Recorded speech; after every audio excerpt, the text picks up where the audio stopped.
اعوذ باللہ من الشیطان الرجیم بسم اللہ الرحمن الرحیم اللہم صلی علی سیدنا و مولانا محمد وعلی آلہ وصحبہ وبارک وسلم وصلی علیہ۔ السلام علیکم ناظرین، پروگرام عالم اور عالم کے ساتھ عامر لیاقت حسین لاہور کے لبرٹی چوک سے حاضر خدمت ہے۔ ناظرین کرام، جیسا کہ آپ کے علم ہے کہ میں گزشتہ 10 دن ہو گئے اور کیسے گزر گئے یہ 10 دن معلوم ہی نہیں ہوتا۔ حرمین طیبین کے سفر پر روانہ ہوا تو شاید یہ معلوم ہی نہیں تھا کہ سب کچھ وہیں رہ جائے گا، اور شاعر کا یہ کلام درست ہوگا کہ ہم مدینے سے اللہ کیوں آ گئے، قلب حیراں کی تسکین وہیں رہ گئی، دل وہیں رہ گیا، جاں وہیں رہ گئی، خم اسی در پہ اپنی جبیں رہ گئی۔ لیکن ظاہر ہے کہ سرکار دو عالم صلی اللہ علیہ وآلہ وسلم کی بارگاہ میں حاضری کے بعد انہی سے اجازت لے کر یہاں آنا اس لیے بھی ضروری تھا کہ نبی کریم صلی اللہ علیہ وآلہ وسلم کے جشن ولادت کی جو پرنور بہاریں ہیں ان کو آپ کے ساتھ مل کر سمیٹ سکوں۔ اور اس بار ہم نے یہ اہتمام کیا الحمدللہ کہ ARY ڈیجیٹل نیٹ ورک کے پلیٹ فارم سے انشاءاللہ جشن صبح بہاراں کا عظیم الشان اجتماع حضرت علی حجویری رحمہ اللہ تعالی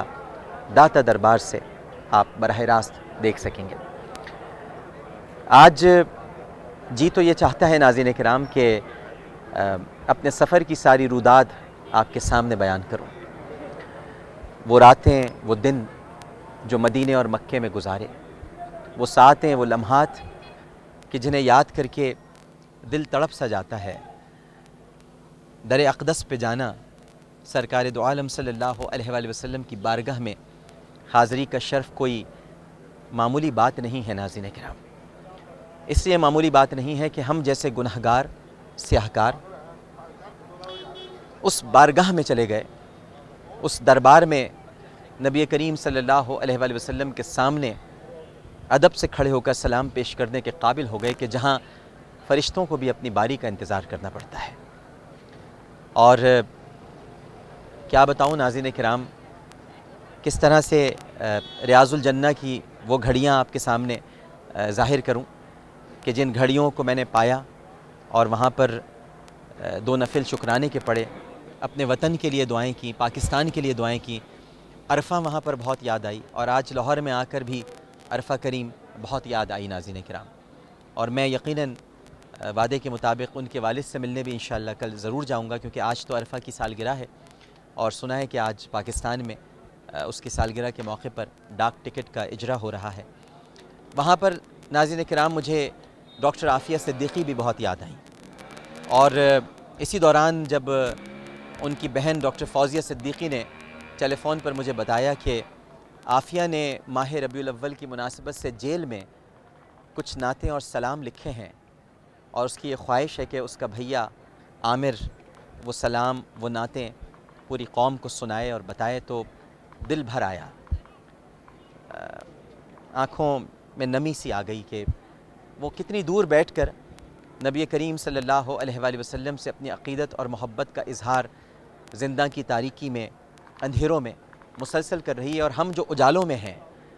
جن کو نبی کریم صلی اللہ علیہ وآلہ وسلم کے امتی ہونے کا شرف ملنے کے بعد اجالے ہی اجالے مل گئے، روشنیاں ہی روشنیاں ہیں، ہم اس بہن کے لیے، اس بیٹی کے لیے، اس عافیہ کے لیے کچھ بھی سوچنے کے لیے تیار نہیں ہیں۔ اس جگہ پر ناظرین کرام لاہور میں جاں بحق ہونے والے وہ 150 افراد بھی یاد آئے کہ جنہیں ناقص ادویات کے ذریعے نہ جانے کن ظالموں نے موت کی نیند سلا دیا، جو گئے تو دل کے علاج کے لیے اسپتال تھے، لیکن کچھ موت کے سوداگروں نے، کچھ منافع کی ہوس میں پاگل ہو جانے والے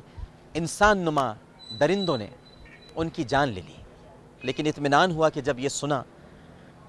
کہ پنجاب کے وزیر اعلیٰ جناب شہباز شریف صاحب نے ان ہاتھوں کو پکڑ لیا ہے اور نشاندہی کر دی ہے۔ اللہ تعالیٰ ان کو استطاعت دے، اور جو بھی اس قبیح فعل میں مرتکب ہیں وہ قرار واقعی ان کو سزا دی جائے۔ اور اس کے ساتھ ساتھ ناظرین کرام،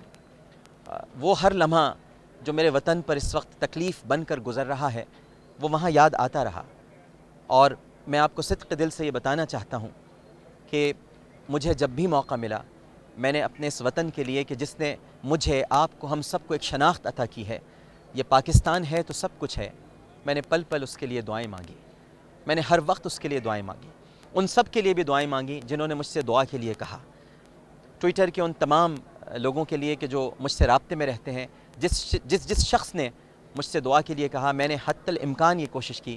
کہ اس کا سلام اور اس کی دعا، سلام نبی کریم صلی اللہ علیہ وآلہ وسلم کی بارگاہ میں اور دعا پروردگار کی بارگاہ اعلیٰ و عرفہ میں پہنچا دوں۔ اور سب سے بڑھ کر ناظرین کرام، جب آپ مواجہ شریف کے سامنے کھڑے ہو جائیں، جب سنہری جالیاں آپ کی نگاہوں کے سامنے ہوں، تو پھر آنسوؤں کی لڑیاں رکتی نہیں ہیں، پھر وہ بہتی چلی جاتی ہیں۔ نبی کریم صلی اللہ علیہ وآلہ وسلم پر صلاۃ و سلام کے ساتھ ساتھ اپنے گناہوں کا، اپنی خطاؤں کا اور اپنی سیاہکاریوں کا وہ پورا صحیفہ بھی انسان ان کی بارگاہ میں پیش کر دیتا ہے، اس امید اور اس یقین کے ساتھ کہ نبی کریم صلی اللہ علیہ وآلہ وسلم کی بارگاہ اقدس اور بارگاہ عالی شان سے وہ مایوس نہیں ہوگا، کیونکہ قرآن کہتا ہے کہ اے پیارے کہ جب یہ گناہ کریں، جب ان سے کوئی غلطی ہو جائے اور یہ تمہارے پاس آئیں بخشش کے لیے تو تم ان کو معاف کر دیا کرو۔ یہی وہ راہ اور یہی وہ منزل ہے کہ جہاں سے اللہ سبحانہ و تعالیٰ اپنے بندوں کو پھر معاف کرتا ہے۔ اور سب سے بڑھ کر ناظرین کرام، جب حرم پاک میں، مکۃ المکرمہ میں، خانہ کعبہ کے سامنے اپنا سر جھکاتے ہیں ہم، اور جب پیشانی اور ناک زمین پر رگڑتے ہیں تو اس وقت اپنی کم مائیگی، اپنی ذلالت اور اپنے کچھ نہ ہونے کا احساس اتنا قوی تر ہو جاتا ہے کہ اس بارگاہ میں موجود ہیں کہ جہاں صرف دیا جاتا ہے۔ کوئی مانگنے والا ہونا چاہیے، کسی کو مانگنے کا سلیقہ اور طریقہ آنا چاہیے، کسی کو یہ ادا آنی چاہیے کہ کیسے اپنے پروردگار کو پکارے اور کیسے اس سے مانگے۔ وہ تو دیتا ہے، وہ تو دیتا آ رہا ہے، اتنے خطاؤں کے باوجود وہ عنایت کر رہا ہے، لیکن مانگنے کا طریقہ ہمیں آنا چاہیے۔ اور پھر ایک لمحہ ایسا بھی آیا ناظرین کرام کہ جب مدینہ پاک سے ایک بلاوا آیا، ایک بڑا پیارا بلاوا آیا، مدینہ کے کچھ رہائشیوں نے اس خواہش کا اظہار کیا کہ میں نبی کریم صلی اللہ علیہ وآلہ وسلم کے شہر مقدس میں، بلد النبی میں صلی اللہ علیہ وآلہ وسلم میلاد پڑھوں، نعتوں کا نذرانہ پیش کروں۔ اور پھر ناظرین کرام، نعتوں کا یہ نذرانہ نبی کریم صلی اللہ علیہ وآلہ وسلم کی بارگاہ میں، انہی کے شہر میں ہم سب نے مل کر پیش کیا۔ ابھی یہاں ذکر ہوا اور اچانک آواز بھی آنا شروع ہو گئی، اسی طرح سے یہ لا الہ الا اللہ کی صدائیں مدینہ طیبہ میں بھی گونج رہی تھیں، اور ہم ایک گھر میں جمع ہوئے جہاں پر عشاق رسول صلی اللہ علیہ وآلہ وسلم موجود تھے۔ ہم نے نعتوں کا نذرانہ پیش کیا، ہم نے آپ کی بارگاہ میں انتہائی ادب کے ساتھ سلام پیش کیا، اور نبی کریم صلی اللہ علیہ وآلہ وسلم کے اس شہر میں جب میں نعتیں پڑھ رہا تھا، جب سلام پیش کر رہا تھا تو